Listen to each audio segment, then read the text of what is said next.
You're smiling. Were you recording this for bloopers? Hi everybody, my name is Taryn Sweeney. Hi, I'm Sarah Ganta. And welcome to the 4th episode of Eurasian Pride. This is also going to be our last episode for this series.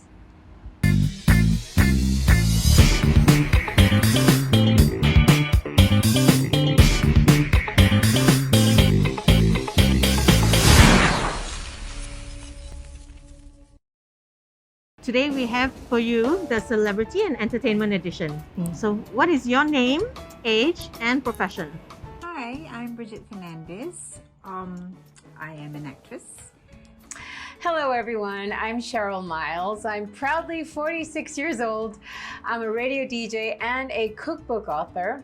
My first cookbook, Smitten in the Kitchen, will be out in November 2021. In the meantime, you can download my free e-cookbook off my website, www.cherylmiles.com.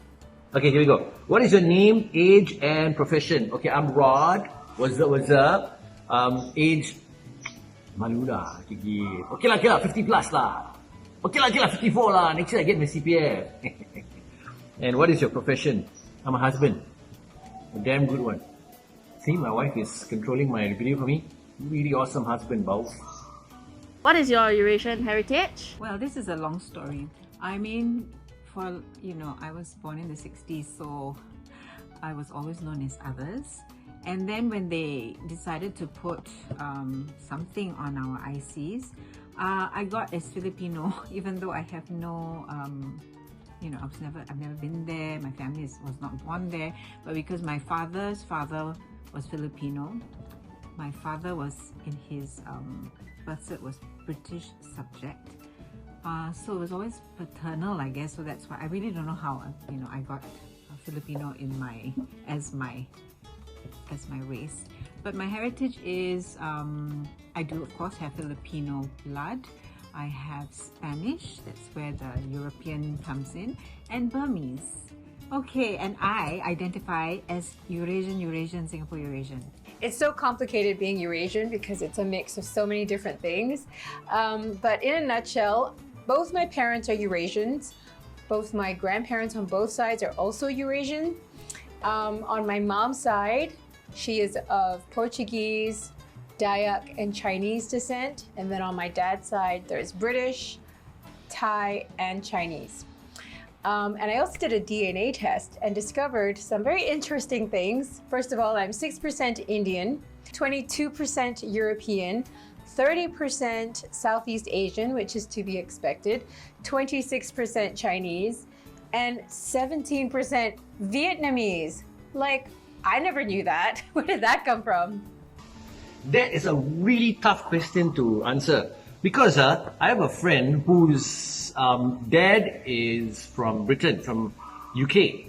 The mom is Malay, but she doesn't identify herself as Eurasian because I think our Eurasian heritage is more Portuguese, right? And we're very proud to be Portuguese, right? I was Googling it and I said, what are Eurasians? They say Eurasia stretches from the Atlantic Ocean with bordering countries of Portugal and Spain. And then there's a bit of Ireland, Irish Eurasians, and then there's Great Britain and all that. But for me, I think I identify more with being Portuguese Eurasian. What's your favorite Eurasian tradition? There's so many food, Christmas, anything to do with food. Birthdays are a big thing with us. Christmas is a big thing. My father-in-law is traditional in that sense. So yeah, Christmas traditions. And of course we must have Jingli Nona. Okay, whatever party, we have to dance and sing that. I don't know if you can call this a Eurasian tradition per se, but it's Christmas. And the way my family celebrates it is with the three things that are close to our hearts: food, music, and church. So because I'm Eurasian on both sides of my family, we don't celebrate other cultural holidays like Chinese New Year. So we're really big on Christmas and Easter. I guess my family really identifies with our Catholic traditions. So anything to do with church-related celebrations, we're down for it. and there's always lots of food and music as well. Wow, it's got to be Eurasian weddings, right? I mean, yeah, Christmas is not there, Easter we celebrate, but Eurasian weddings are out of this world. Oh my goodness me, we have our own songs. Got to play the Jinkli Nona, right? Jinkli Nona, yo kere kaza. The Branyo. Here's what happened at my wedding. My wife is also Eurasian. So we had a Eurasian band. Awesome, good friends of mine, right?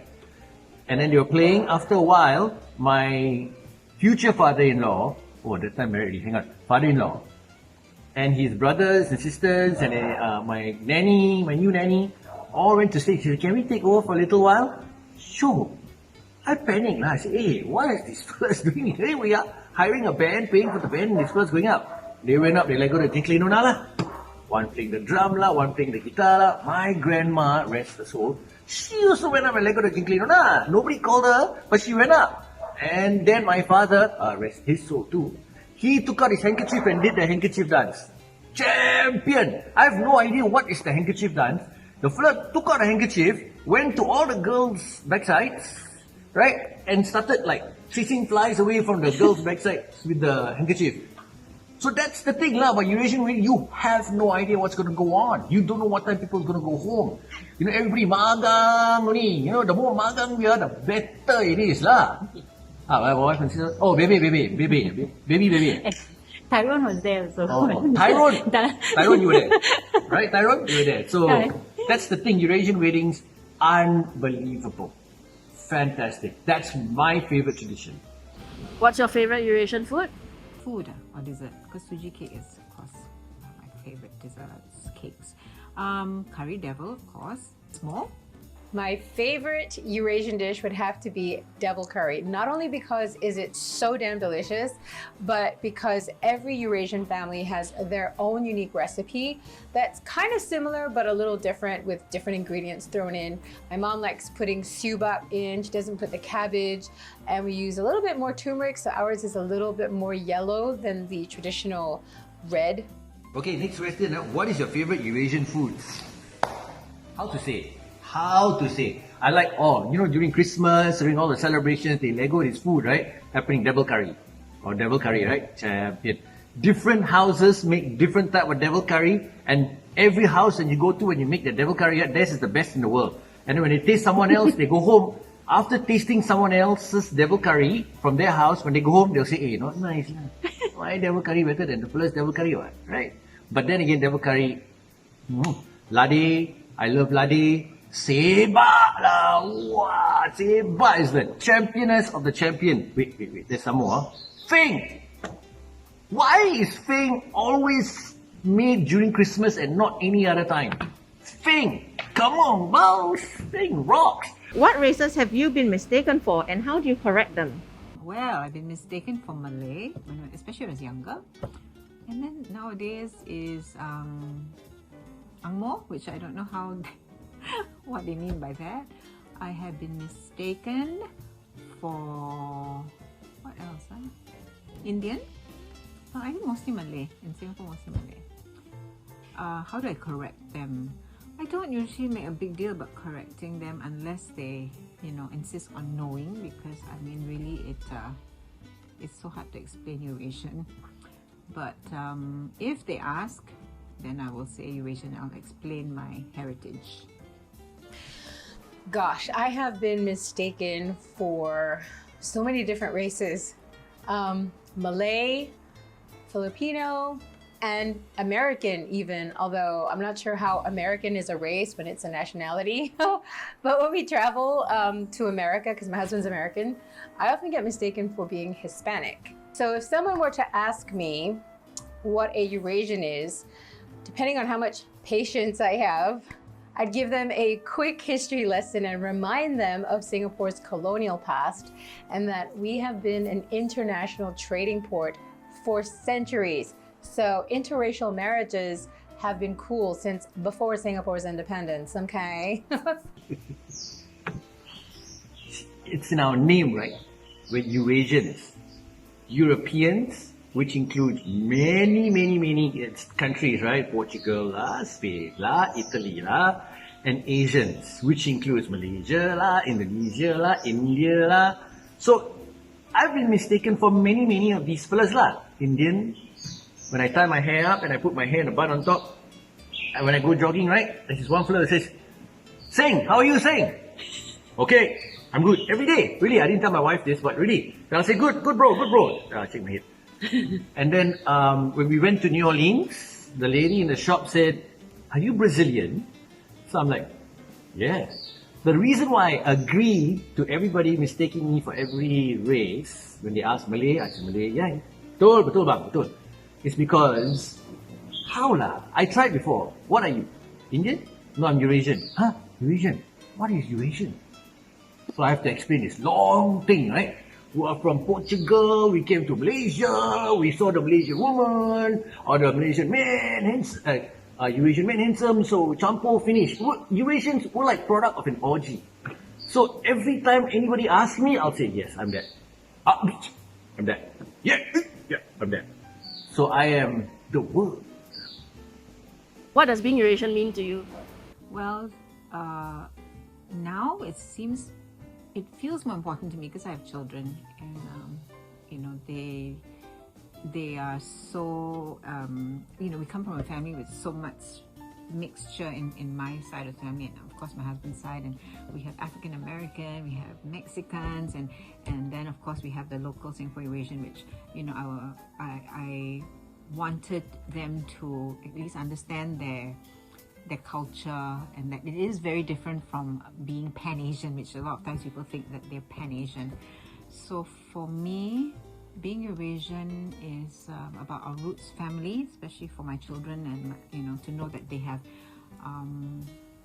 such a mixture, but it is not the thing that defines them.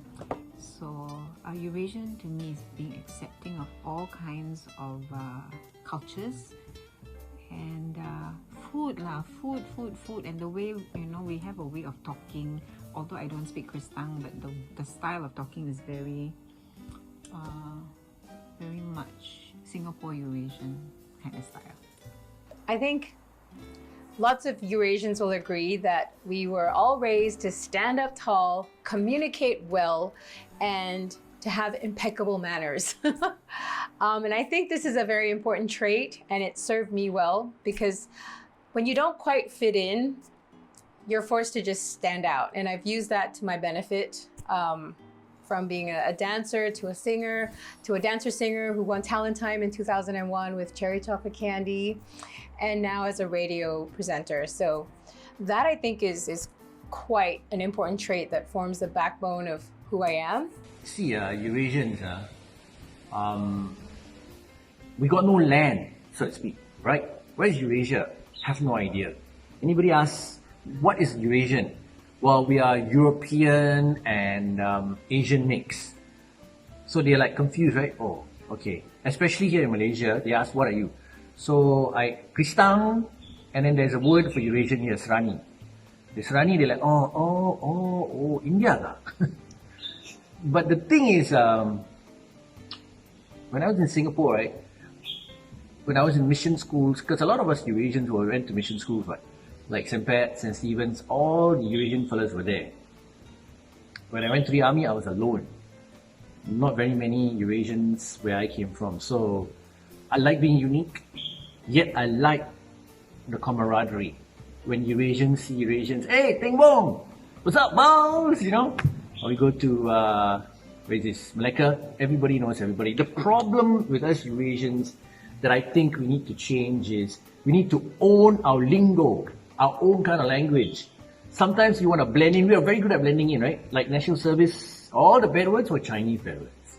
We use Malay bad words. Hey, we have our own bad words lah. Let go our own bad words and then follow, right? I can say some bad words here like, got families watching this, right? Maybe not. You go and teach your kids lah, all the Kristang bad words. But being a Eurasian rocks. What makes you proud about being Eurasian? It's not so much about the race. I think it is, as I said, in my family, we're very accepting of all kinds of cultures and races and religions. So I'm actually just proud of my family for being that way. I don't always define myself as one thing or another. It's just that now it's more important because I want the younger people to know that in Singapore that we have this a Singapore Eurasian culture and tradition, but not to segregate us, of course. The thing that makes me most proud about being Eurasian is that we have a full spread of Asian and Western values to pick from. And so having that upbringing really makes you a very well-rounded individual. President Benjamin Shears. Singapore's president. Eurasian fella. And then we have the Shears Bridge. That's it, man. Proud, man. Represent. The other thing that makes me proud of being Eurasian is, the fact that we're all entertainers. Not all, huh? A lot of us are entertainers. It's in our blood. The party atmosphere. It's like a Brazilian samba. You go to a house party, you go to a wedding, Christmas. It's like one Brazilian samba after the other. I think some of us got Brazilian in us, man. When I went to USA, they said, "Are you Brazilian?" Hey, samba, bro, samba. In Malaysia, it's samba. Yeah. So I'm very proud of being Eurasian. I'm very proud of our heritage. I'm proud of the fact that we keep trying and trying, never die attitude. You know what I'm saying? There's Eurasians everywhere. Every time I see a Eurasian making it, I'm like, hey, represent. Love it. Love it. And what do you hope for the future of Eurasians? I hope for this for the whole of Singapore, that first of all, Singapore Eurasian traditions and culture and style of speaking will be more on television, will be more acknowledged, that we're very much part of the history, whether we're minority or not. And I guess the future is I want people to acknowledge that we exist and have more our stories being told. Yes. I feel like the Eurasians of the old bloodline are kind of dying out. I mean, my husband's American, I'm Eurasian. When we have a child, this child will be brought up with two different cultures, American and Eurasian. So would this child grow up identifying as a Eurasian? I'm not so sure. The more we have these interracial marriages, I feel like the harder it is to hold on to this Eurasian identity, which may not be a bad thing, but I've always thought that our secret superpower as a Eurasian is our ability to blend in with people of all walks of life from different backgrounds and being able to sort of switch up our lingo depending on who we're speaking with. And I think this is true for whether you're an old Eurasian or a new Eurasian, whether you're of mixed ancestry or mixed parentage. Eurasians have always had the power to bridge the gap between the East and the West. And I think that our mere presence is a true testament of the power of love, and that love knows no boundaries, and it's colorblind. And that's a very important statement to make in this day and age where racism is still an issue. So I think one day the whole world will be Eurasian and everyone will be like 50 Shades of Beige, and devil's curry will be the international dish for everyone. That's my hope, at least. I think we need to come together more. Maybe once in a while, once every month, make it a point to have like now COVID-19, very tough. But once all this COVID-19 is over, get together, chit chat, maybe have little carnivals. We're good at parties and carnivals, right? Maybe at the Eurasian Association or some padang somewhere, whether in Malaysia or Singapore, every month somebody brings all the devil curry, all the food and all, and we just have one big kit together. I don't want us to forget the Kristang, the language that we speak. I can't speak the language. So embarrassing. So I got my father-in-law who speaks Kristang very well, and he teaches me sometimes. My wife, I think, is the next generation of chefs. Her devil curry, champion best devil curry. If I go to your house and I have your devil curry, I'll say your devil curry good. But when I come home, I say, baby, your devil curry, champion. The little special nuances about the Eurasians, don't forget that. So thank you for watching our final episode of Eurasian Pride. So do follow us on Instagram, like us on Facebook, and do subscribe to our YouTube channel. after this, we're going to be kickstarting our 12 weeks of Christmas. So I do hope that y'all are excited about that. Till then, I'm Taryn Sweeney. And this is Sarah Gunter signing off. Bye. Bye. Have a good day.